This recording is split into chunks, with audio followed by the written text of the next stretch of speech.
guest who is from the design part of the creative industry. His name is Ibrahim Ganiyu. Just help us to understand what your work entails. I'm involved in communication design, that's logo design, identity design for businesses, product packaging design, set designs for shows and programs. We do animation required. Tell us the economics of it. What kind of naira and kobo are we talking about? If you design, for instance, say a design for a logo, let's talk about a logo, that's the basic brand for a company. It can go anything from 80,000 naira to 300,000 naira, even $1 million, depending on what you're designing for.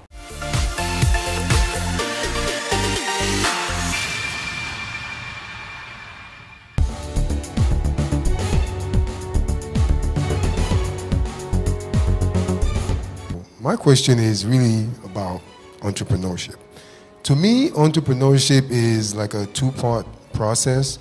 There is the creative part of it, and then there's the management part of it. From your experience, which one have you enjoyed the most? Assuming you see it that way too, as in it's I do. Okay, good. Exactly. So which one do you feel like, from your experience, which one have you enjoyed the most, and which one has been the most challenging part of the process for you? I think your question is exactly me. I'm a serial entrepreneur, so I do have multiple companies.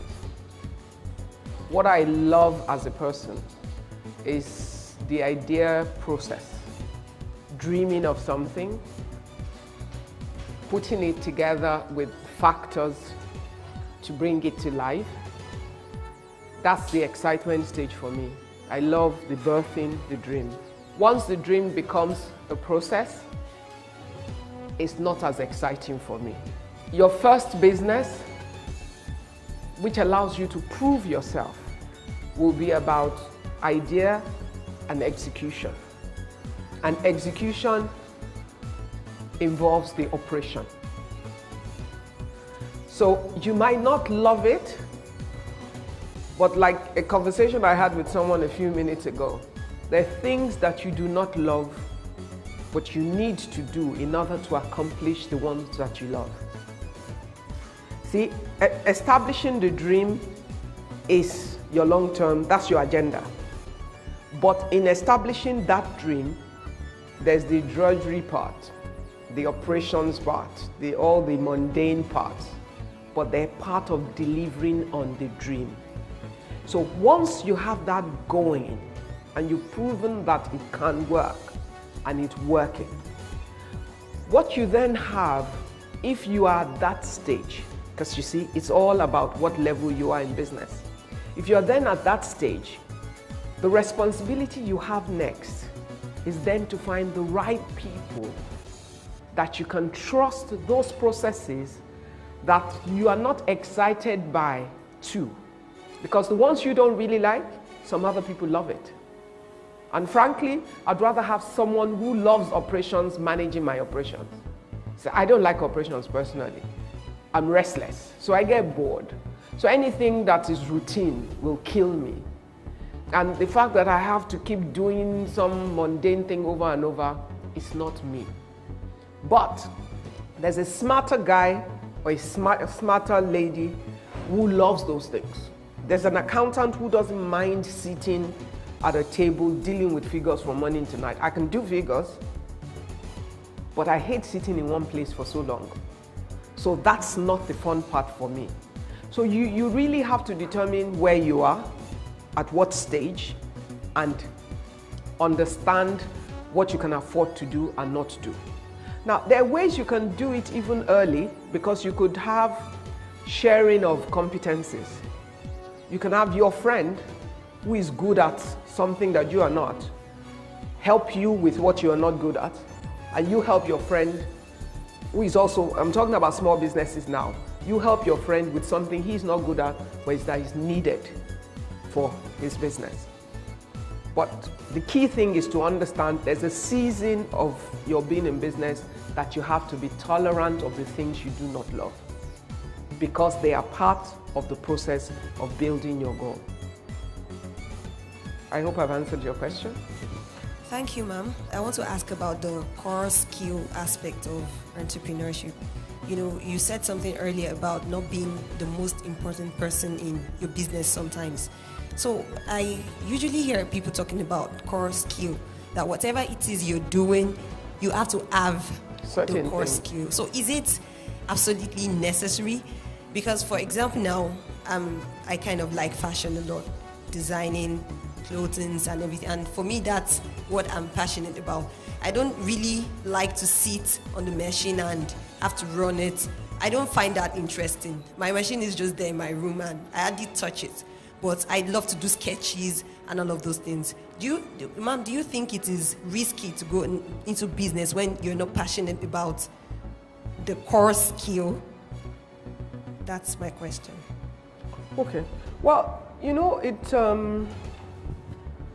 what you call core skills will vary depending on what model you're following. Globally right now,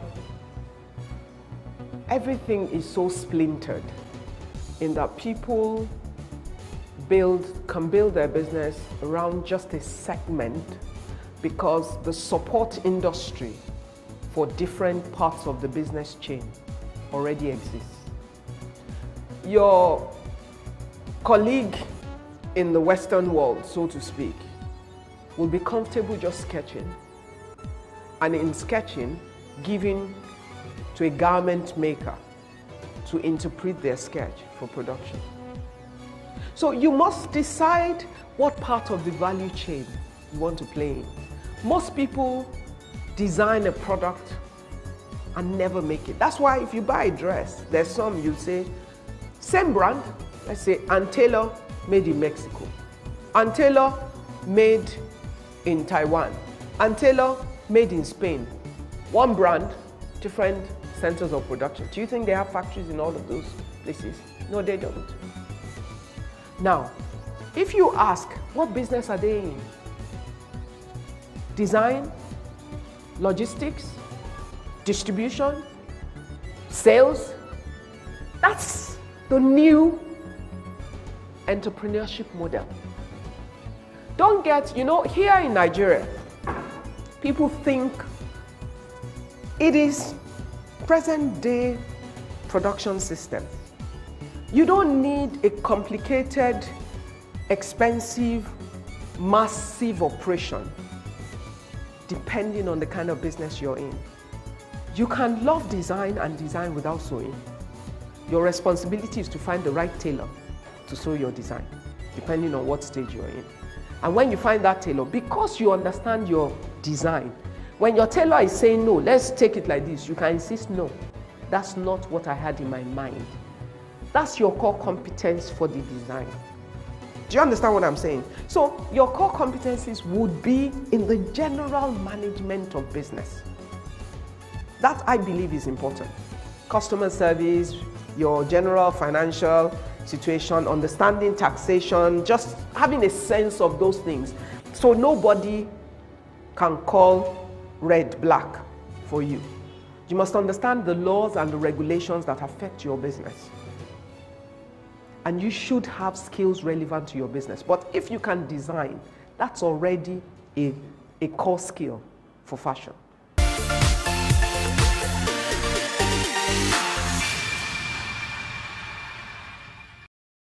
What do you need to take your business to the next level? Expert advice? Affordable financing? State-of-the-art technology? A partner you can trust. At First Bank, we can help with that. Visit sme.firstbanknigeria.com to find out how we can help you grow your business. First Bank.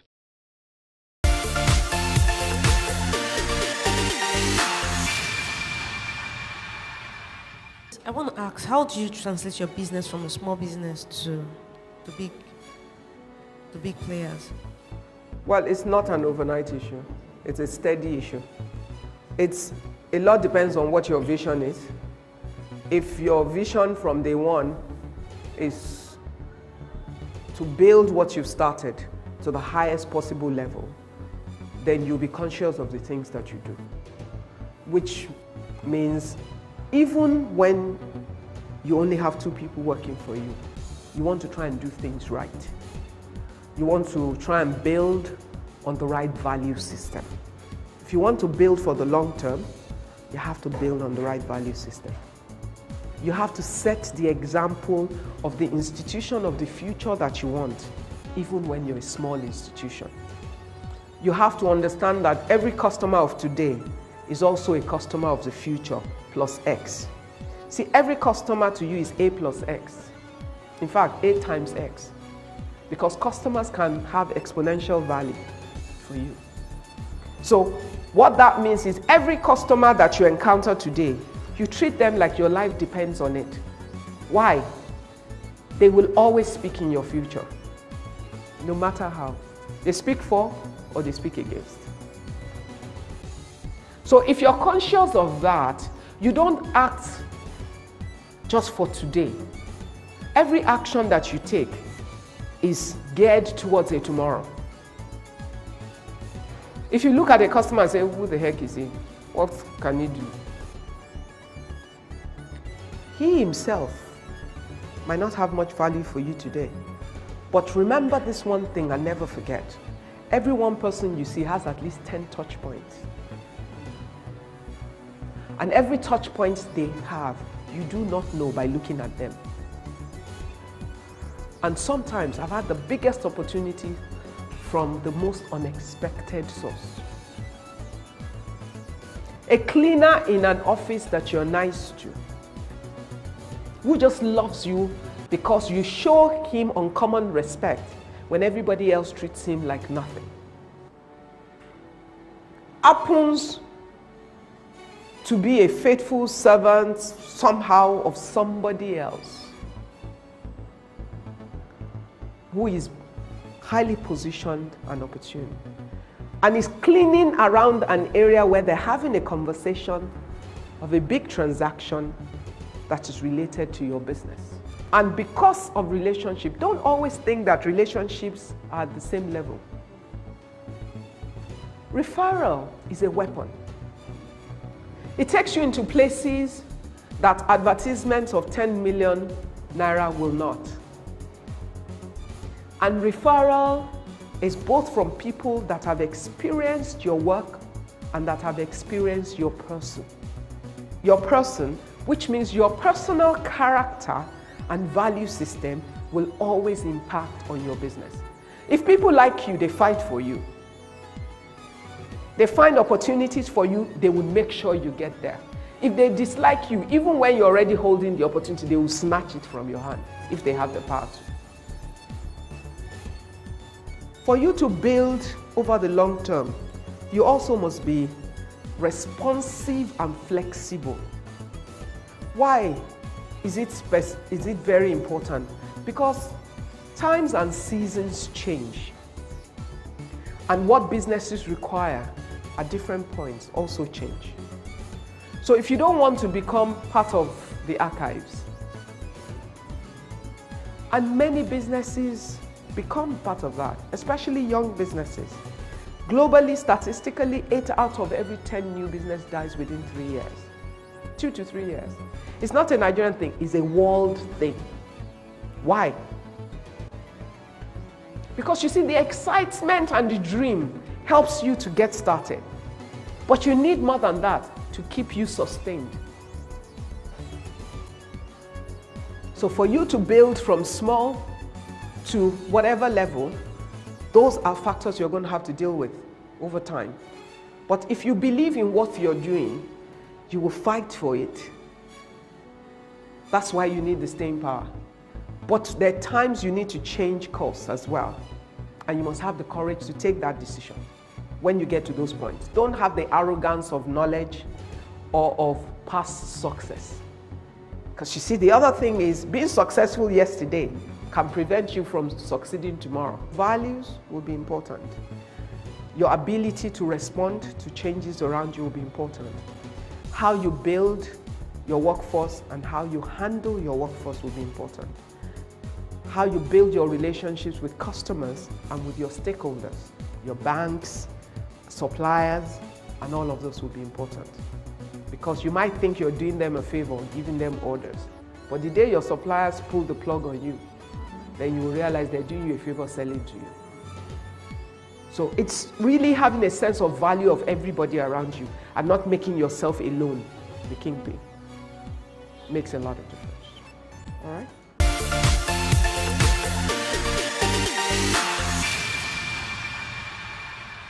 Are you a creative person? Are you looking for the right partner to help you transform your talent into your business? We can help with that. First Bank SME Connect. Visit sme.firstbanknigeria.com to find out more. First Bank. Are you a Nigerian? Do you have a business idea but lack the initial capital? AGDC, in partnership with Lagos State Government, the Chair Center Group, founded by Mrs. Ibukun Awosika, presents through an online contest, Ignite Ideas Contest, to give seed capital of 100,000 Naira each to 1,100 people and 1-year business mentorship. There is more. You also get access to credit facility from one of the biggest banks in the country. All you have to do is log on to www.igniteideas.org to register and fill the application form. You should also follow them on their social media pages.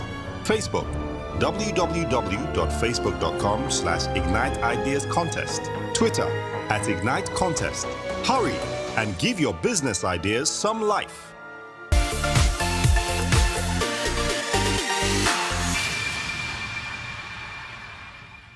I actually run an online business. It's called Renew Library. And last year, we actually had issues with payment. So I came up with this solution that makes it easier for people to make micro payments. Okay. So I got a team and we started working on it. And we found out that the solution we had is like the simplest currently in Nigeria. Well, after some months into the solution, we now found out that another company in Ghana actually already had something similar. And just this year, just last month, they came into Nigeria. That's even before we're yet to launch our own solution. Okay.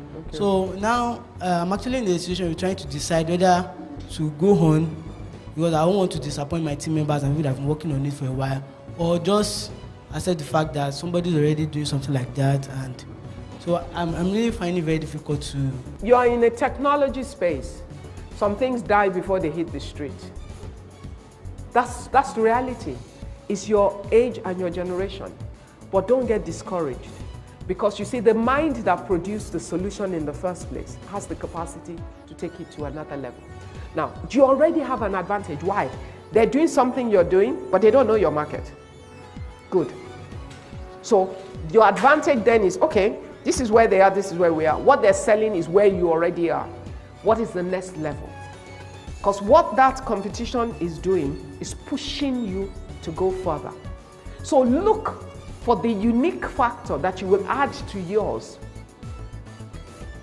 for the Nigerian situation that will be a solution to something that theirs right now is not able to take care of. And that allows you to compete. They might even be the ones that will buy it from you. True or false? So you must understand the environment that you're in. If you're playing technology, you'll be ready to die before you start. And be ready, as you get killed, you kill somebody else. It's reality. So don't, instead of thinking your team members will be discouraged, use the situation to challenge them and say to them, guys, we already have competition and this is what they're selling. Go and find out everything you can about what they brought in and compare it to what you have. You might already have something they don't have. So don't be intimidated by Ghana. Challenge your guys. Brainstorm about the situation. Find the new direction to go, building from what you already have. If you can produce what you have, it's because you can produce something even bigger. Do you understand me?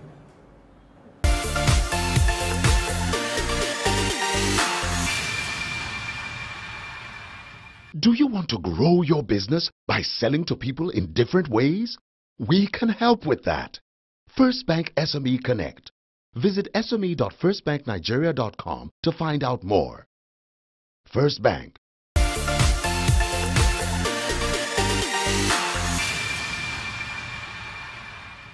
I just want to ask this specifically. If you were to invest in a small business, which of these three factors will you look out for?